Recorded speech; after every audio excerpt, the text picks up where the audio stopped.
Hello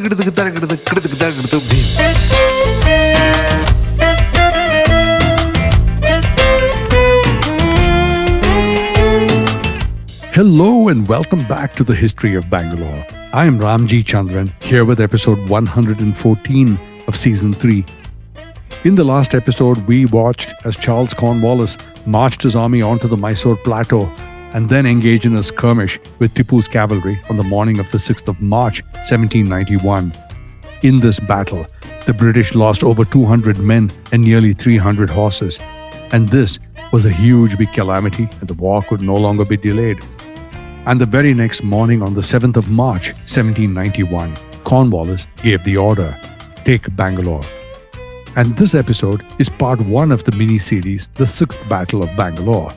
And it starts inside the Bengaluru Pete. But before I get to all of that, I must stop to express a word of thanks to my sponsors, the Prestige Group, for their support. They make this podcast possible. Building cities one landmark at a time, they transform dreams into reality. You can be a part of the future. Simply add prestige to your life. Now here's something. If you ask most people, and in this I include several city historians I have spoken to, about what they know of the siege of Bangalore in 1791, they will tell you about the fort, the breach, the night of the 21st of March 1791. That's the story that everyone remembers. Maybe because that's the story that ended the siege, and I guess endings make for good headlines. What almost nobody talked to me about is what happened 2 weeks earlier, on the 7th of March, in the streets of the Bengaluru Pete. A pitched battle, fought house to house, shop to shop, roof to roof, in the largest marketplace in the Mysore kingdom. A battle that, in 2 hours, decided more about the outcome of this campaign than anything that happened later, including the breach of the fort walls. So in this episode, I take off from that morning, the story of how Bengaluru's city, not its fort, its city, was taken. And it's also the story of a man named Colonel Moorhouse, whose death that day became one of the most famous images in British military art, and whose actual death, it turns out, may not have happened where the painting says it might have happened. To understand why the Bengaluru Pete mattered so much, we need to understand what the Pete really was. Now, this was not a suburb. It was not a fortified annex huddled outside the real city, which was the fort. The Pete by 1791 was the real city. It had a population somewhere in the region of over 100,000 people. It had 8 gates.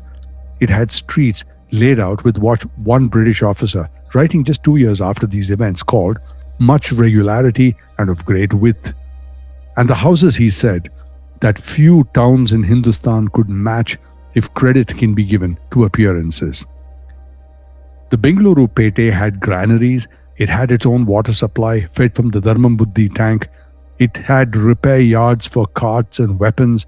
And this is the detail that should give us pause. It had one of Tipu's taramandalas, an armaments factory with wind and water-driven boring and drilling machines that manufactured weapons for the Mysore army, and was the place where the Mysore rockets were first developed. In other words, take the fort out of the picture entirely, and the Pete of Bengaluru was in its own terms a major fortified industrial and commercial city. Cornwallis understood this, and he made a calculation that frankly is just good planning. Bengaluru would have to be taken in 2 phases. First, take the Pete and secure it, control the marketplace, the granaries, the water, the logistics, and then and only then turn to the fort. So at dawn on the 7th of March began the attack on the Bengaluru Pete. Picture what dawn normally looks like here.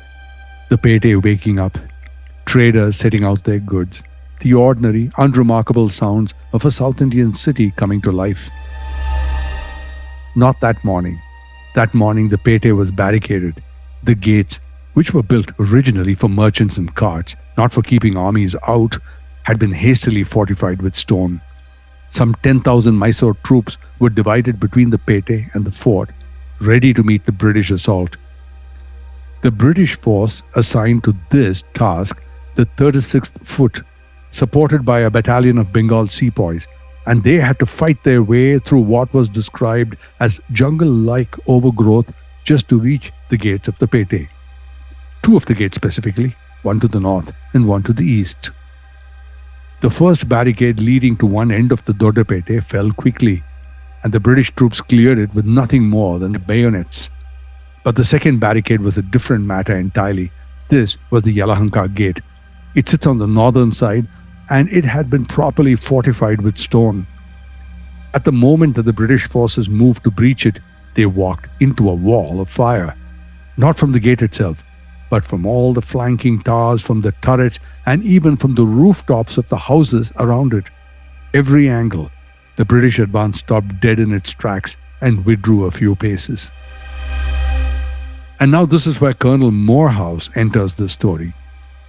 If you've listened to earlier episodes, or if you know anything about the corps that still bears this legacy today, the Madras Engineer Group, you know this name. Moorhouse was the founder of what eventually became the Madras Sappers, located today on Ulsoor Lake. And it was raised back in 1780 to replace the old Mummity men. Mummity means spades, and these were the spade-bearing labor battalions that were first employed by the British Army for things like clearing the earth and setting access for the troops to follow. But by 1791, the Madras Sappers had become Cornwallis's cutting edge. They were engineers who dug trenches, who cleared the ground, who made the siege a matter of math, calculation rather than chaos. And at the Yelahanka Gate, with the advance stalled under heavy fire, it was Moorhouse who refused to fall back. His plan was what's called a breaching battery. Heavy guns, 18 and 24 pounders, brought up to point-blank range just a few hundred yards from the gate to fire in salvo. This is not merely to harass, but it was to shatter the walls. The idea was for every gun to fire at once, producing shockwave strong enough to splinter teak doors and snap the iron bars that were held behind them. Moorhouse stood with those guns, directing their fire. Tipu sharpshooters, on the other hand, were on the ramparts and had a clear line of fire on him. Colonel Moorhouse was hit twice in the body. He kept commanding, he wouldn't give up. And then he was hit twice more, in the head and in the chest. And Colonel Moorhouse was killed.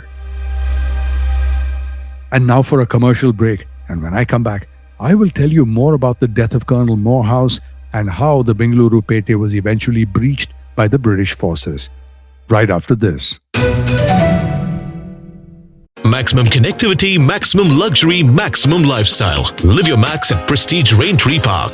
Opulent residences nestled in 21 acres of breathtaking landscape with 1 lakh plus square feet of clubhouse, 3 swimming pools, and ample leisure and sports amenities. Experience exquisite living at Prestige Raintree Park in prime Whitefield with schools, offices, hospitals, and shopping malls just a hop away. Call 81399 81399 or visit prestigeconstructions.com to know more. Radar approved.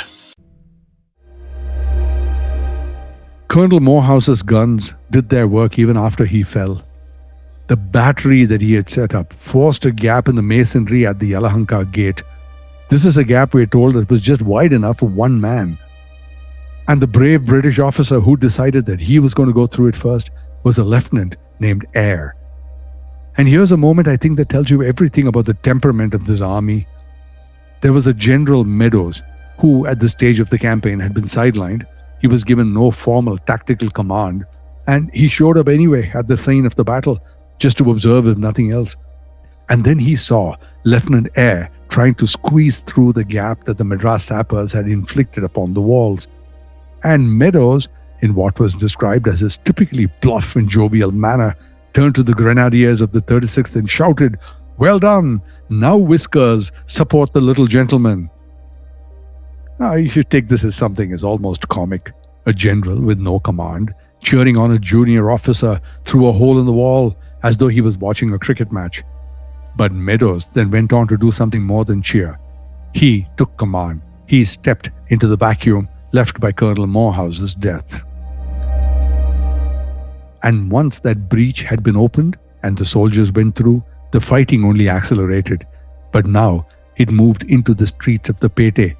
And this is the part of the story that has almost no surviving first-hand description, and I think the silence in that itself is telling. Now, we have no detailed accounts of what all the close fighting in the Pete streets actually look like, but what we have instead are accounts of similar actions elsewhere. From there, we draw certain conclusions that are completely defensible to conclude, and these are not pleasant. For example, a few years earlier, in 1767 at Tiruvannamalai, Mysore troops were driven through a burning gateway, and the British used the smoke to cover their advance. And the soldiers fighting for the British army were described as using their bayonets as fast as they could draw their arms backwards and forwards against men running through the flames.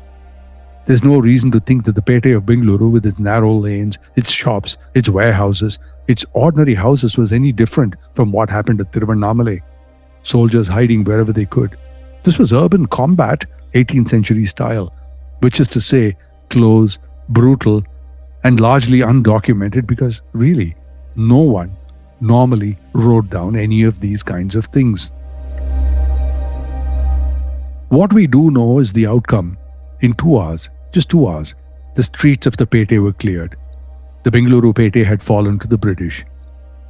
British losses came to about 130 men killed, and all of them, none was mourned as deeply as Colonel Moorhouse. And this brings me to the painting. Now, you may have seen it. Robert Holmes' portrait, The Death of Colonel Moorhouse, a masterpiece, genuinely a piece of art. It shows Moorhouse falling, surrounded by his men at the foot of one of the Bengaluru Pete gates, in a composition full of pathos and heroism.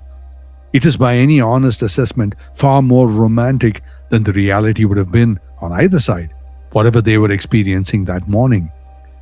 But here's the detail that I find genuinely fascinating. For a long time, the tradition held that Moorhouse had died at the Halusuru Gate. This was in the eastern side of the Pete. And that's the version that had been repeated for generations by many people, and even among historians it's commonly believed that that's where Moorhouse fell, at the Alsur Gate. But more recent historical mapping suggests something different, that the Pete Gate shown in Holmes's painting was in fact the Yelahanka Gate, not Alsur at all. And the Yelahanka Gate stood roughly where today you will find the Mysore Bank building, not anywhere near Halsuru Gate police station, which marks the old Halsuru Gate site. Now, why does this matter? Because it is a small and perfect example of how history gets fixed in place, quite literally by art and by repetition rather than by evidence. A famous painting gets attached to a gate. The gate gets a name. The name gets repeated in books and walking tours, for example, and in plaques. And 200 years later, the fact everyone knows simply may be wrong. Not through any conspiracy or any desire to inflict a lack of knowledge on anyone, just through the ordinary process of a good story outrunning the record. And today, in Bangalore, there are so many such great stories that are just turning out to be myths one after another, as I found out. Maybe, at the end of all this, I will devote an episode to the myths and straighten the myths out. Anyway, back to the story. So where exactly Moorhouse fell, Alsur or Yelahanka, we may never be entirely certain, to be fair to everyone. But what we can say is this: the fall of the Pete, not the fall of the fort, was the real turning point of the Bangalore campaign. It gave Charles Cornwallis the marketplace, the granaries, the water supply, the repair yards, everything that his starving, exhausted army desperately needed after weeks of Tipu's scorched earth. The fort would take another 2 weeks. The Bengaluru Pete fell in only 2 hours. Watching from the outside, Tipu knew exactly what had been lost. He was, we are told, enraged, which might seem an odd reaction to an outcome that any reasonable person watching 10,000 troops face a determined British assault would have expected. But enraged he was, and he didn't simply accept it. What he did was to order an immediate counterattack. A division under his general, Kamardeen Khan, who was stationed at Basamangudi, was given instructions: recover the Pete at all costs.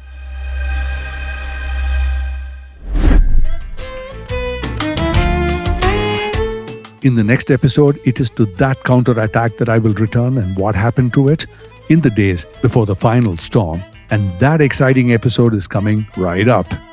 I am Ramjee Chandran, and this is the history of Bangalore.